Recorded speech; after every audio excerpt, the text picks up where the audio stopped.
Hi, good afternoon, everyone. Thank you for your patience. We're convening our joint committee with the Committee on Economic Development, Energy, and Tourism, and our good friends from the Committee on Transportation. It's 3:10 or so in room 224 on this Friday, March 18th. Just to let you know, this meeting, including all audio and video and remote participants, is being streamed live on YouTube. You will find links to viewing options for all Senate meetings on the live and on-demand video page of the legislature's website. In the unlikely event that we hit some type of technical difficulties and this hearing takes a nosedive, we will be posting a public notice for the reconvening of this joint hearing. For those of you who are participating remotely, all testifier audio will be muted and video disabled until shortly before it is your turn to testify. We have one measure on this agenda, that is House Bill 2090 HD1 relating to zero emission transportation. First on our testifiers list, we have Scott Glenn from DBET. Aloha Chair Wakai, Chair Lee, Vice Chair Misalucha, Vice Chair Inoue, and members of the committees. Happy Aloha Friday, and thank you for hearing this administrative measure. We testified in support, and I'm available for any questions and look forward to the discussion. Thank you. Thank you for joining us, Scott. Leah Laramie from Hawai'i Climate Change Mitigation and Adaptation Commission. Aloha chairs, vice chairs, members of the committee.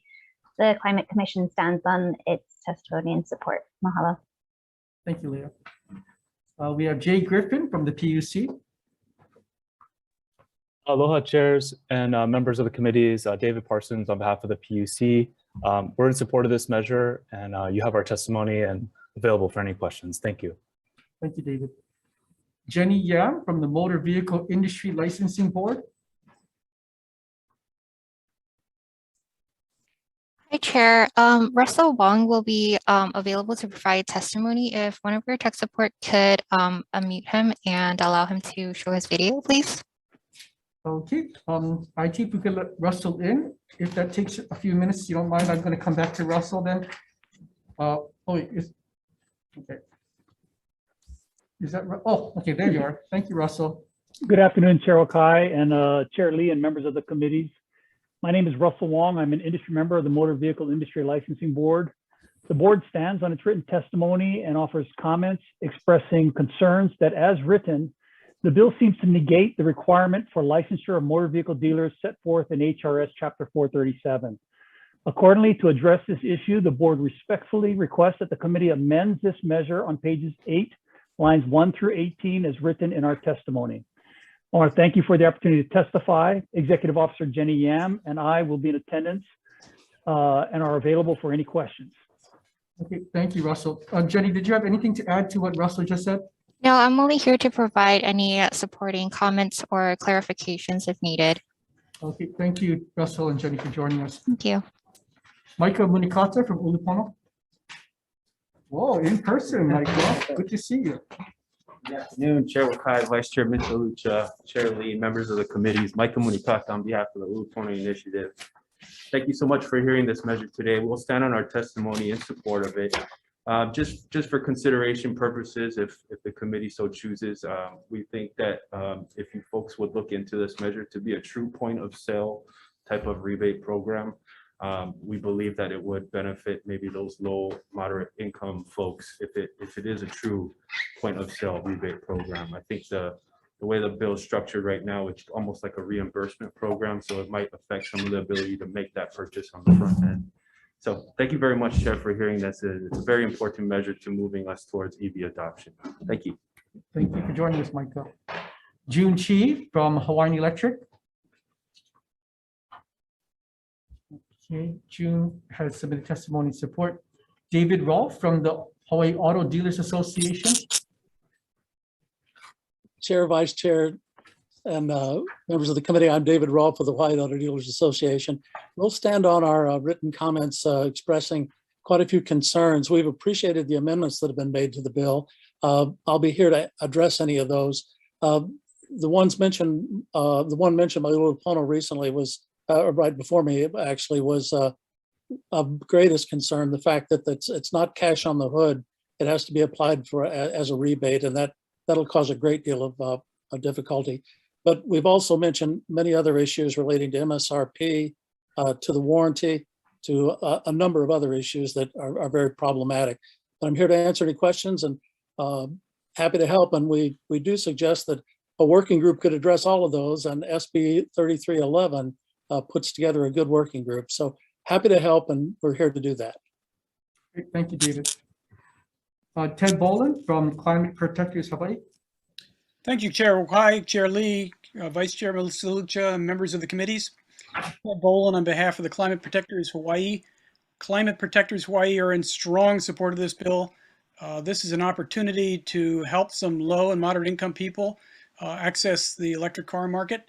And it's an opportunity for the state to reduce greenhouse gas emissions, which it's going to need in order to reach its targets of carbon negativity as soon as possible, not later than 2045. So I strongly urge the committee to adopt this bill. Thank you very much for the opportunity to testify on a Friday afternoon, and I'm available for any questions. Thank you. Thank you, Ted. Tiffany Yajima from the Alliance of Automobile Innovation. Good afternoon, chairs, vice chairs, members of the committee. I'm Tiffany Yajima on behalf of the Alliance for Automotive Innovation. The auto manufacturers support this measure, and I would like to note that we propose in our written testimony an amendment to the definition of zero emission vehicle. We asked for this amendment for two reasons. First, the citation to HRS 26-6 itself cites to a federal standard for ZEV vehicles that doesn't exist. Second, the amendment that we offered references existing Hawaii statute under Chapter 291, and it would include plug-in hybrid electric vehicles, which are essential to a ZEV rebate program, particularly one that's intended to benefit low to moderate income individuals. So, we'd be happy to work with stakeholders on this measure, and we thank you and ask you for your consideration of our testimony. Thank you. Thank you, Tiffany. That's all I have for the remote testifiers who have signed up. Is there anybody in this room that cares to testify on House Bill 2090? If not, members, any questions of those who have joined us via Zoom? Chair, I got a question. Yes. Dave? For Dave, please. Dave Rolfe. Hi, Dave. Thank you, sure. So I noticed you're with the car dealers and you have some concerns about this. I thought I just heard the auto manufacturers are in support. So I thought there's a little bit of a disconnect. I was just curious. It would appear that the purpose of this measure is to vehicles, and that would probably be good for everybody in the business. Are you saying that just the way it's structured, it is too onerous? Or, I mean, you're not likely to sell more vehicles if this thing were to come to be? Thank you so much for asking that question as to why we're providing comments instead of support on this particular bill. It's because the bill is focused really more on equity than it is on the climate aspect. In other words, low and moderate income people primarily are used vehicle purchasers. But if you took all the used vehicles in Hawaii and sold them tonight, that we would still have the same number of EVs tomorrow. You really have to focus on new vehicles and not necessarily used. And that creates all sorts of issues with regard to low and moderate income folks. And that's why anytime we tried to put numbers into the bill, it collapsed on itself. And so we asked that there be numbers put in the bill. In fact, today, I reviewed all 49 states to see what types of things like this were out there. And as the Alliance just mentioned, most other bills have plug-in hybrid electric vehicles also. Most other bills have all the specifics in their legislation instead of giving this just over to an administrator, or in this case, the PUC, to determine things at some later date. We're happy to sit down with anyone and explain how to make this all work. It's very complex. It's part of a great bigger plan. So we've just stayed consistent with our position that we have appreciated the amendments that have been done, but there's so many issues in this that still are unresolved. And so hard to resolve during the legislative session that we've stayed with comments and offered time and time again to help resolve all the issues. I hope that helps. Yeah, that helps. That helps. Thank you. Thank you, Chair. I have a question for David at the PUC. Yes, Senator. David, I know the bill right now has a requirement that the individual purchasing this zero emission vehicle hold on to the vehicle for 2 years. I think that's kind of a short period of time if you're going to get $17,500 in credits. Can we up that to like 5 years of ownership? And if you sell the car before then, you give us back the 17, well, at least the state part of it, let's say $10,000 back.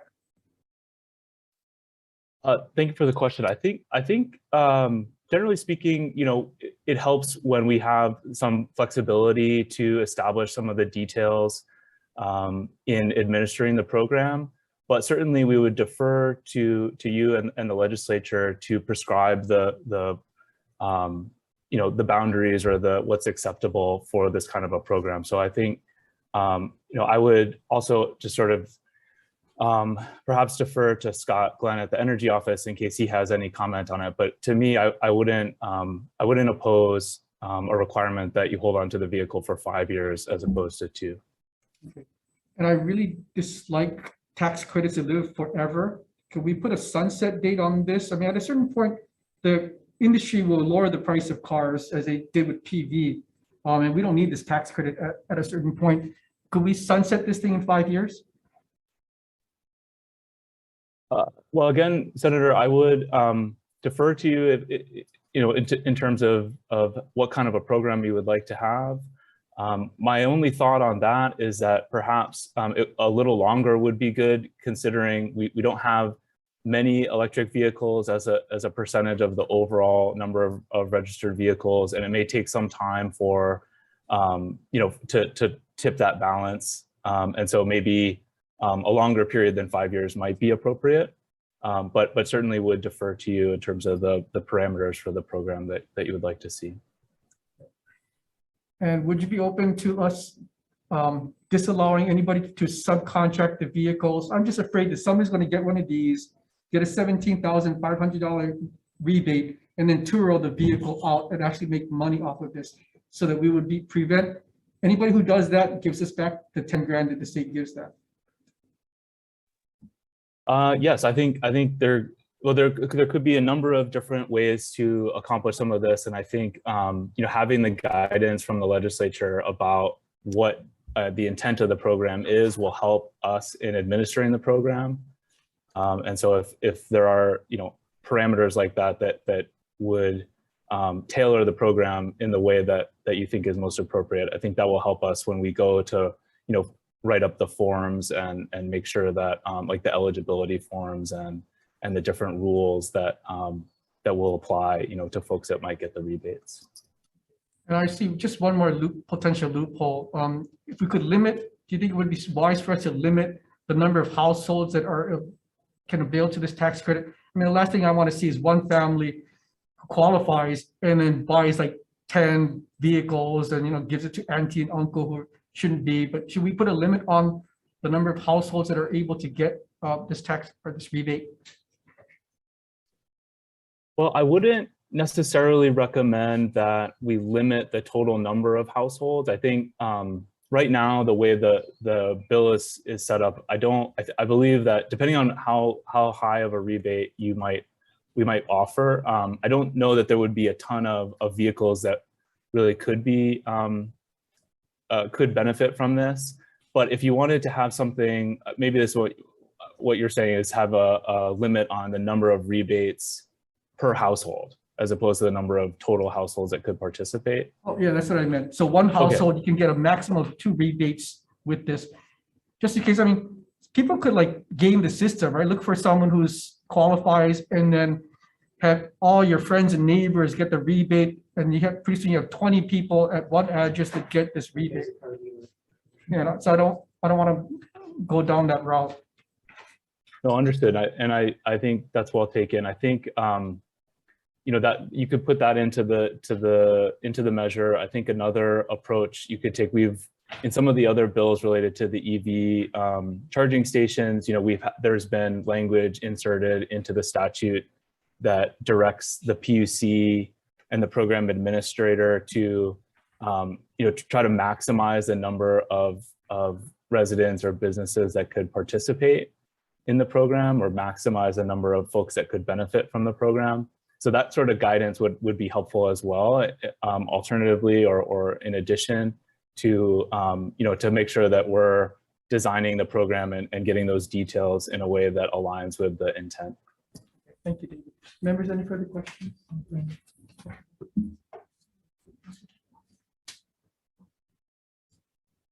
Oh, yeah. Sorry, thank you, David. Quick question for Scott Glenn. Aloha, Chair. Yeah, we want to talk about the income requirement. You, in your testimony, suggested 400% above federal poverty levels. And help me understand, how much money does that amount to per person? Thank you, Chair. So let me make sure I have the numbers handy. But while I'm pulling that up, the intent of the language is to provide some level of a cap so that folks who clearly make plenty of money who don't necessarily need a rebate are not eligible for it. But it's also to try to provide enough of a level that there are folks who are in the market and they maybe are not making quite enough to make that decision to make an EV. And it's the rebate that will make the difference in their decision making. That's the real market opportunity that this is aimed at. And so if the income threshold is set too low, we're also going to miss that group. That will only people eligible to purchase it are people who aren't in the market for a car in the first place. So it's a bit of an art of trying to figure out where that is, which is why we had suggested it's better to be resolved through the process that the PUC has for establishing rebates. But if the legislature had a certain degree of comfort to put in a type of hard limit on a cap, then that was our suggestion for it. So how much is 400% of the federal poverty limit? I'm pulling that up while I'm talking. All right. Because I totally get what you're saying, but I mean, to just kind of leave it to the PUC, and then what if they come up with a number that is totally unacceptable to the greater public and particularly to lawmakers? I think that we should have some level of guidance to understand how much of a hole we're going to burn with this rebate. I believe the 400% is 127,000. Somewhere around there. That's someone who's considered low income? Moderate. I know it's a large sounding number, but Hawaii is a very expensive place to live. Is that total household though, Scott? Yes, it's for a household of 4, I believe. Okay. That's 400% of poverty. Yes. Members, any further? What's the universe? How much money and how many cars is this going to get bought? If you look at the auto dealers, they think that very few people are going to take advantage of this. What's the goal? Hi, Scott, could I ask, Chair, for the mic? Yeah, of course. So I'm wondering about the universe of money, or the amount of money that the state should budget for this credit. And then how many cars does that relate to? How many more electric cars are going to be out there because of this program? Sure, thank you. Well, right now the proposal is for using barrel tax dollars. So I think that adds up, that translates to about $1.2 million a year deposited into the fund to be available for the rebate.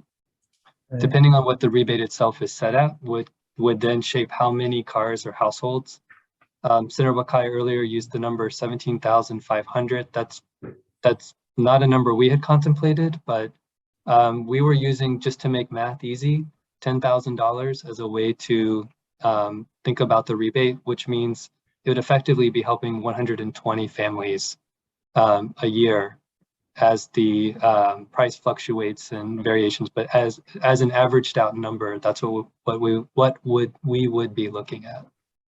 And what do we expect? What's the number of these vehicles being sold this year and the forecast for, say, 5 and 10 years from now without tax credits and all that? So Senator, I don't have that number handy, and I'm sure Dave Roth does, but I would ask rather to rephrase the question or think about it a little differently. Hawaii's electric cars are selling like hotcakes. And I think, I don't know that Dave Roth would dispute this, but I think they can't keep them on the lot. The question is who's buying them and which neighborhoods and where are they going? And, you know, we've had a lot of concern over the years about solar and battery storage, and that the benefits only went to wealthy families. And we want to make sure that there's opportunities for moderate income and working families to be able to take advantage of this at the outset and not have to wait until they've effectively missed the boat, so to speak, or several years down the line, that there's working families that want to get EVs and they're just out of reach, and there's a way that we can help them. And by helping EVs penetrate into more neighborhoods around the islands, especially into some of our more moderate income neighborhoods, it increases the exposure and comfortability with electric vehicles, and thereby helps further the adoption rate of these vehicles. So that's also just, I'd ask you to consider that, but I would defer to Dave on the actual numbers for individual car sales and things like that. Sure, I don't want to go all day, but can I ask him? Yeah. Sure. Can I ask Dave, Rolf, what's the forecast for electric or zero emission vehicles in the next Thank you. now 5 and 10 years? Yes, this past year we did 4,249 electric vehicles, battery electric vehicles. That was up 88% from the previous year of 2,257. However, you know, it's about 7% of the total vehicles sold, 57,000. But this is what's going to happen with this bill, and one of the reasons we just made comments and why it's so unworkable. It really, the bill will deal with only a very small subset of the number of customers who are purchasing, and will have somewhat of an inconsequential effect on climate, and certainly even for that matter on the equity issue. We included in our own testimony, by the way, the charts that show low and moderate income. You can see that that 127,000 number is in there. You get into that issue and that problem, and if you'd like to ask me questions about the problem relating to MSRP, or the problem relating to the warranty, or the problem relating to the cash on the hood, or the problem relating to the flip, you can just go on and on and on and on and on with the problems. And that's why we want to sit down with everyone and solve those for you. But we just don't think this is the format. Is the market maturing enough now that we're seeing secondhand electric vehicles? Are they? What's happened now is every vehicle sells the week that dealers can get. And the electric vehicles, a lot of them won't be coming through till the middle of next year. We have that odd situation where sometimes used vehicles are selling more than new vehicles. You have the really odd situation at the moment that electric vehicles are $10,000 more than the internal combustion vehicle, $7,000 when it comes down to. But are people selling EVs as used vehicles, or do they just hold on to them forever?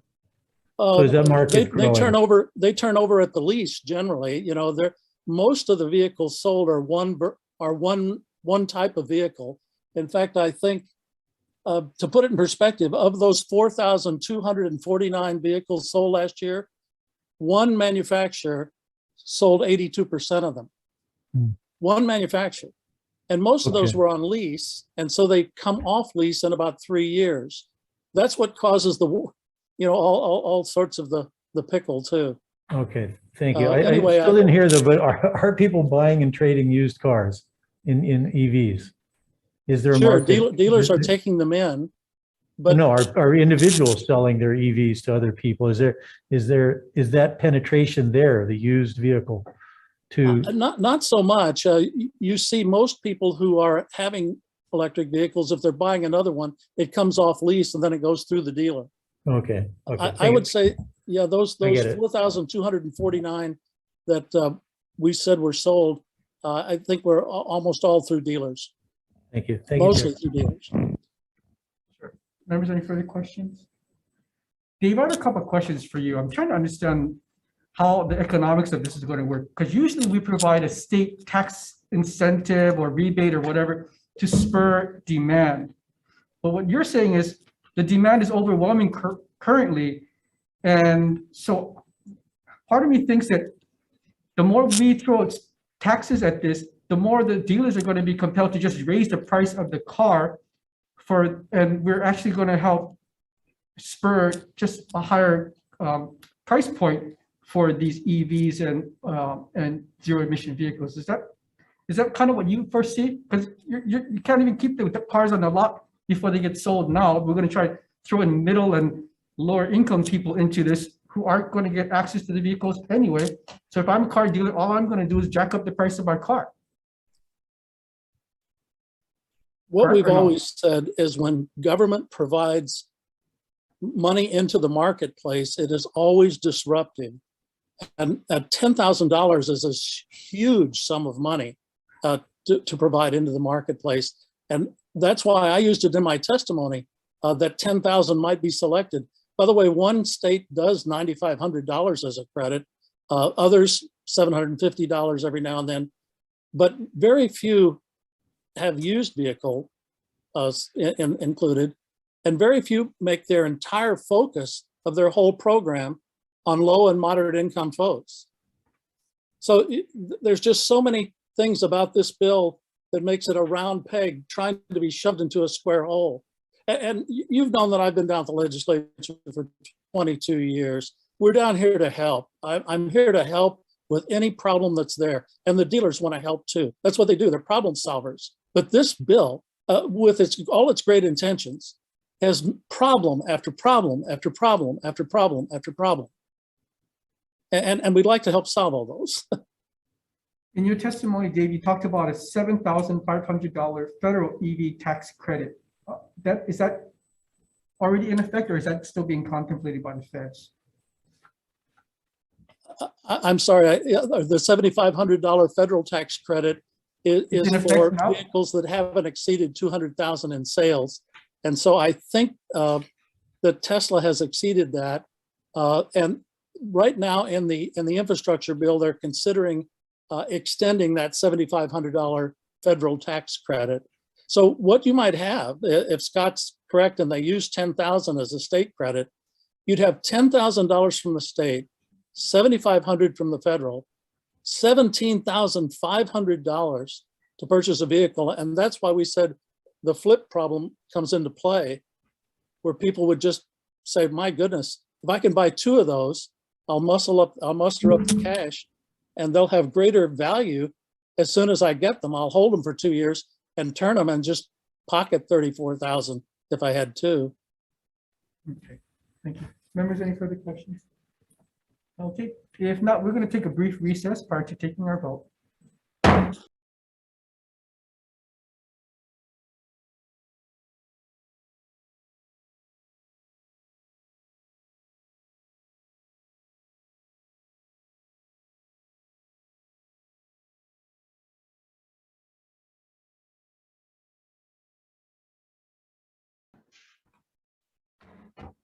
Thank you for your patience. We're reconvening the Joint Committee on Energy, Economic Development, and Tourism, and our friends from the Transportation Committee for our 310 agenda item, which is House Bill 2090 HD2.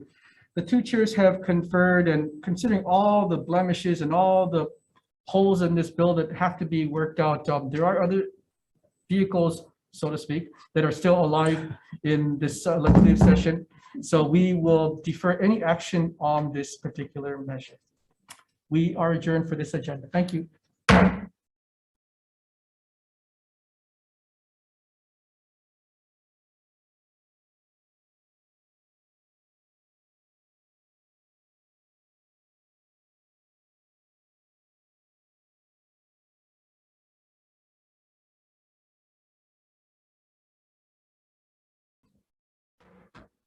Thank you, everyone, for your patience. We are convening the Committee on Energy, Economic Development, and Tourism on our almost 3:20 agenda here on Friday, March 18th in room 224. We have one measure on this agenda, that is House Bill 2414 HD2 relating to the general tax exemptions. on our testifiers list, as I pull it out, we have Isaac Choi from OTAX. Good afternoon, Chair, Vice Chair, and members of the committee. Teresa Zetwick on behalf of the Department of Taxation. The department appreciates the intent of this bill and recognizes the need for the economic relief.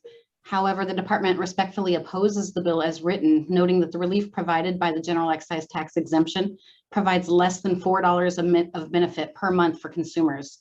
The department believes that the intent of the bill would be better accomplished through an appropriation in support of existing diaper banks or an establishment of additional programs to meet the community need. Thank you for the opportunity to testify, and I'm available for questions. Thank you, Teresa. Nicole Wu from Hawaii Children's Action Network. Thanks for your patience, Nicole. Aloha Chair, Vice Chair, and members of the committees. I'm with Hawaii Children's Action Network Speaks, and I'll just stand on our written testimony in support of this bill. Thank you. Thank you for showing up. Trevor Barbaruso, Chamber of Commerce. Thanks for being here, Trevor. Of course. Thank you, Chair, Vice Chair, members of the committee. Trevor Barbaruso with the Chamber of Commerce Hawaii. We want to stand on our written testimony in support of this bill, but also want to comment that we would want you to consider an amendment that would make the general excise tax exemption, the gross proceeds or income from the manufacture, production, packaging on the sale of food and medicine. We think making it more broad to food and medicine would help families and people in need. So thank you so much for the time, and happy to answer the questions. Thank you, Trevor. Tom Yamachika from the Tax Foundation of Hawaii.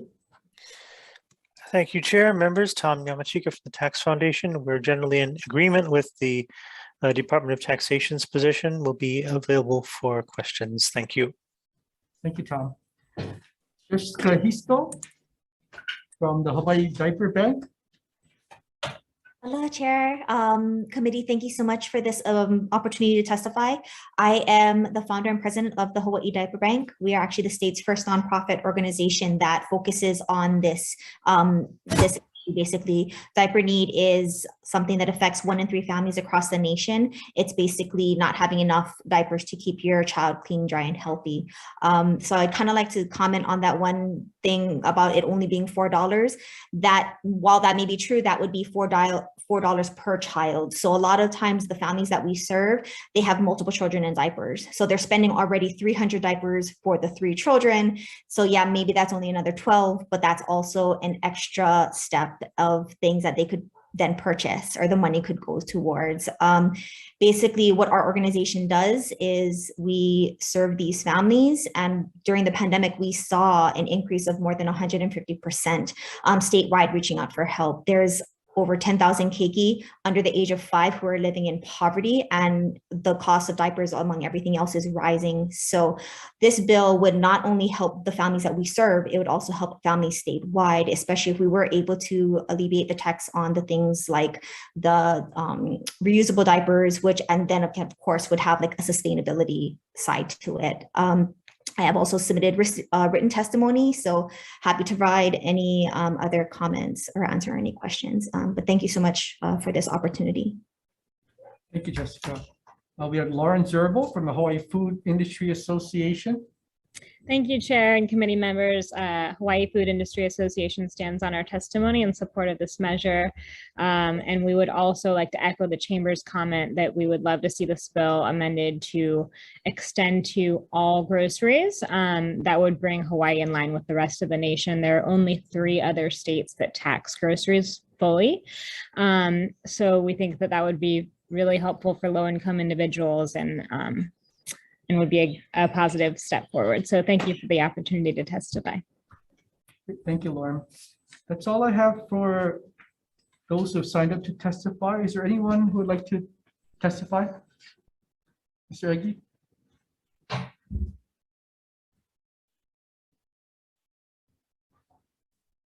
Good afternoon, Chair Okai, and Vice Chair. Misa Lucha. Misa Lucha. There you go. All right. Got it. Okay, I sent testimony in, but I didn't use the website procedure, but so I probably got lost, but I have a copy I can leave with you. I support this bill, but only if it's amended to include food and medicine. And my rationale behind this, that both of these items are universally essential items for everybody. And so if you can't include, then I would say don't consider it. And I read 2 pages of testimony in support of HB 2414, and there was no mention of food or medicine in there. So I don't know where that testimony came from, and I don't even want to guess. But if you like, I can leave a copy of my testimony here or with the clerk. Yep. And then Colby, if you could, we'll have our staff take your testimony, Mr. Thank you very much for making me aware of this situation. Thank you. Thank you for coming down. Members, any questions of those who have testified or have joined us via Zoom here? I have a quick question for Lauren Zerbo. Yep. Hi, Chair. So you mentioned that, if I heard correctly, Hawaii is only one of 4 states that still tax food and medicine in America. Yeah, that's correct. And did the other states who have not put the sales tax on both food and medicine, did they see, I would imagine they saw a dramatic drop in revenues for their states? And how did they shore that up? There's one example in Arkansas where they actually incrementally lowered the sales tax by 1% or 2% each year until they got down to, no taxes on groceries. So I think that's maybe one example that we could follow, what Arkansas did. Taper it. Yeah. And over time, diminish the GET on food and drugs, and then hopefully diversify your economy and fill the hole with other revenue opportunities. Right. Members, any further questions? Discussion? Okay. Thank you. We're going to take a brief recess prior to taking the vote.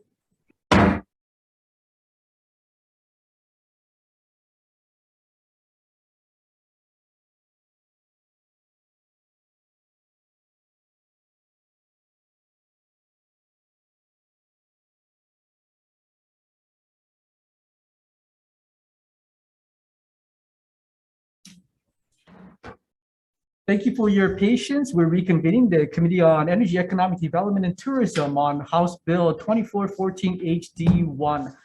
The members have talked amongst each other and would like to fill this diaper bill with medicine and with food as also benefiting from the GET exemption. We heard testimony from the Food Industry Association, Restaurant Association, retail merchants, as well as Chamber of Commerce, to see if this could have a greater impact. I know earlier this year we heard that the governor was proposing to give all of us $100 back. And I think this would actually be an even greater impact for people rather than just a one-time $100. We could really help our families who are struggling and put food on the table, literally, and put medicine in their mouths a little bit less painfully, so to speak. So that's going to be the recommendation, is to insert a GET exemption for both food and medicine on this measure. Members, any discussion? If not, Senator Misalucha, I vote yes. Members, we are voting on HB 2414 HD1. Chair recommends pass with amendments. Chair votes aye, Vice Chair votes aye. Senator Lee. Aye. Senator Revere. Aye. Senator Favela, excuse. With 4 votes, Chair, your recommendation is adopted. Fantastic. Thank you, everyone. We are adjourned.